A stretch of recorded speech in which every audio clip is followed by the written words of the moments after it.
జై తెలంగాణ. ఇదే మీ రాజ్యం, ఇదే మీ రాజ్యం,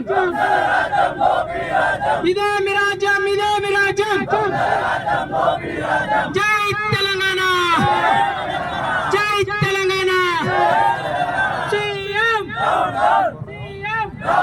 వద్దురా నాయనా, వద్దురా నాయనా, వద్దురా నాయనా.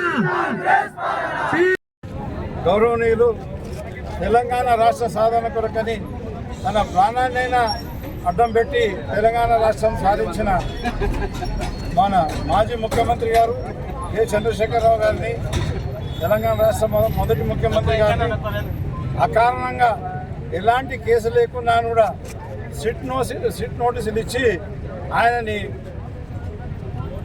పెద్దయినని అగౌరవపరచడం జరిగిందని చెప్పేసి దానికి నిరసనగా ఈరోజు మేము కార్యక్రమాలు చేయడం జరిగింది. అయితే కేసీఆర్ గారిని ఒక్కరినే కాదు, కేటీఆర్ గారిని, హరీష్ రావు గారిని అందరినీ కూడా కాంగ్రెస్ ప్రభుత్వం వేధిస్తూనే ఉంది. అన్నీ కూడా తప్పుడు కేసులలో ఇరికిచ్చేసి, అక్రమ కేసులలో ఇరికిచ్చేసి ఇబ్బంది పెడదామని ప్రయత్నం చేస్తున్నారు. ఇది ప్రజలు గమనిస్తున్నారు. తప్పకుండా ఈ కాంగ్రెస్ పార్టీకి రేపు జరగబోయే మున్సిపల్ ఎన్నికల్లో ప్రజలు బుద్ధి చెప్పబోతారని తెలియజేస్తున్నాను.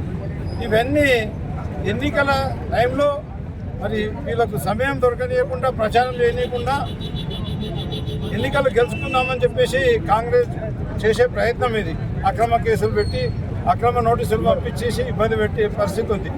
వాస్తవంగా కాంగ్రెస్ ఎన్నికల మేనిఫెస్టోలో పెట్టిన 6 గ్యారంటీలు అవి ఎందుకు ఇస్తలేరు అని చెప్పేసి నిలదీస్తుంటే, దానికి సమానం చెప్పకుండా 420 హామీలు ఏమైనాయని అడుగుతుంటే దానికి సమానం చెప్పకుండా, అభివృద్ధి ఎక్కడ జరుగుతుందని చెప్పేసి అడిగితే దానికి సమానం చెప్పలేని పరిస్థితిలోనే కాంగ్రెస్ వాళ్ళు ఈ అక్రమ కేసులన్నీ కూడా బనాయించి మరి మా పెద్దలందరినీ ఇరుకునబెట్టే ప్రయత్నం చేస్తున్నారు. కేసీఆర్ గారిని వాళ్ళందరినీ ఇరుకునబెట్టే ప్రయత్నం చేస్తున్నారు. కానీ ఎలాంటి ఒక నయా పైసా తప్పు చేయలేదు మా వాళ్ళు. ఎక్కడ కూడా వాళ్ళని ఏ రకంగా కూడా మీరు వాళ్ళని తప్పు పట్టలేని పరిస్థితి తప్పకుండా తొందరలోనే జరుగుతుందని చెప్పేస్తున్నాం. కక్ష సాధింపు చర్య కిందికే ఇదంతా చేస్తుందని చెప్పేసి నేను చెప్తున్నాను. కక్ష సాధింపు అని చెప్పేసి చెప్తున్నా. అదే మాదిరిగా 1 కాదు 2 కాదు, కాంగ్రెస్ పార్టీ అధికారంలోకి వచ్చినాక ప్రజాపాలన అన్నారు కానీ ప్రజా వ్యతిరేక పాలన చేస్తున్నారు, కక్ష సాధింపు పాలన చేస్తున్నారు. వాళ్ళు ప్రజల కొరకని చేసింది ఏం లేదు. మరి ఒకటి కాగానే ఒకటి కుంభకోణాలే చేసుకుంటూ పోతున్నారు. కుంభకోణాలు నడుస్తూనే ఉన్నాయి, ఒకటి కాగానే ఒకటి. మొన్ననే బొగ్గు కుంభకోణం బయటపడ్డది. అంతకుముందు ఇండస్ట్రీస్కి ఇచ్చిన ల్యాండ్స్ అన్నీ కూడా అమ్ముకునే కొరకని ప్రయత్నం చేసే కుంభకోణాలు బయటపడ్డాయి. ఈ రకంగా ఒకటి కాగానే ఒకటి అన్ని కుంభకోణాలు చేసుకుంటూ మరి బీఆర్ఎస్ పార్టీనే బద్నాం చేసే ఆలోచనతో ఈ మిషన్ సిటీ ఏర్పాటు చేసింది. అదే మాదిరిగా మిషన్ కాకతీయ దండు కానీ మన కాళేశ్వరం ప్రాజెక్టు దండు కానీ చెప్పేసి లేనిపోని అసత్య ఆరోపణలు చేస్తున్నారు. మొన్ననే కేంద్ర ప్రభుత్వం కూడా చెప్పింది, కాళేశ్వరం ద్వారా 90 లక్షల ఎకరాలకు అదనంగా నీళ్ళు వచ్చాయని చెప్పేసి చెప్పడం జరిగింది. కాళేశ్వరం మంచి గొప్ప ప్రాజెక్ట్ అని చెప్పడం జరిగింది. మిషన్ కాకతీయ అని కూడా అభినందించడం జరిగింది. అదే మాదిరిగా మిషన్ భాగీరథాన్ని కూడా అభినందించడం జరిగింది. ఈ కాంగ్రెస్ వాళ్ళు అధికారంలోకి వచ్చిన తర్వాత ఇవన్నిటిని తప్పు చేసి చూపెట్టి ఇందులో అన్యాయం జరిగింది అనే విధంగా చూపెట్టేసి మమ్మల్ని బద్నాం చేద్దామని, బీఆర్ఎస్ పార్టీని బద్నాం చేద్దామని ప్రయత్నం చేస్తున్నారు. ఇప్పుడు మీరు వచ్చిన తర్వాత 1 ఎకరా నీళ్లకు కొత్తగా ఇచ్చే కొరకని మీరు ఒక ప్రాజెక్ట్ కూడా మంజూరు చేయలేదు. నీళ్ళ దోపిడీ ఉల్టా ఆంధ్రప్రదేశ్కు నీళ్లు మనకు రావాల్సిన వాటాని చంద్రబాబు నాయుడుకు అప్పనంగా అప్పచెప్పే పని ఈ కాంగ్రెస్ నాయకులు చేస్తున్నారు. కొత్తగా ఒక ప్రాజెక్టు కట్టలేదు, ఒక చెరువు కట్టలేదు, ఒక గంపెడు మట్టి పోయలేదు, కొత్తగా ఒక ఇండస్ట్రీ తీసుకురాలేదు, కొత్తగా ఒక ఏమైనా బిల్డింగ్స్ కానీ ఏమి తీసుకురాలేదు, కొత్తగా ఒక ఇండస్ట్రీస్ తీసుకురాలేదు. షెల్ కంపెనీలు ఏర్పాటు చేసి షెల్ కంపెనీల ద్వారా వీళ్ళు ఇక్కడ అక్రమంగా సంపాదిస్తున్న డబ్బులన్నీ కూడా, కమిషన్ల ద్వారా సంపాదిస్తున్న డబ్బులన్నీ కూడా తీసుకుపోయి షెల్ కంపెనీలలో పెట్టి మేము కంపెనీలు ఏర్పాటు చేస్తున్నామని చెప్పేసి గొప్పలు చెప్పుకునే ప్రయత్నం చేస్తున్నారు.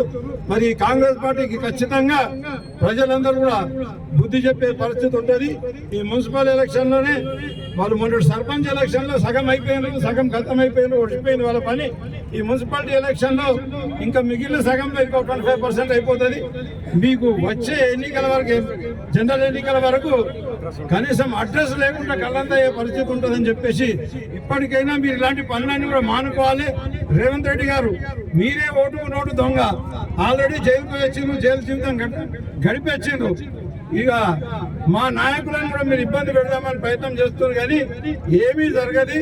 ఇప్పుడు కూడా మీరు అధికారంలోకి వచ్చిన తర్వాత కేవలం ప్రభుత్వ సొమ్ము లూటు చేసుడు కానీ, కమిషన్లు కానీ, అదే మాదిరిగా రకరకాల బొగ్గు కుంభకోణం కానీ, రకరకాల కుంభకోణాలు, విద్యుత్ కుంభకోణం, సోలార్ విద్యుత్ కుంభకోణం, ఇలాంటి ఎన్నో కుంభకోణాలు చేసుకుంటూ డబ్బులు కాజేసే ప్రయత్నం చేస్తున్నారు.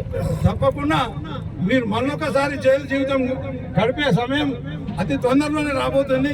ఇంకా రెండున్నర సంవత్సరాల్లో మా ప్రభుత్వం రాబోతుంది.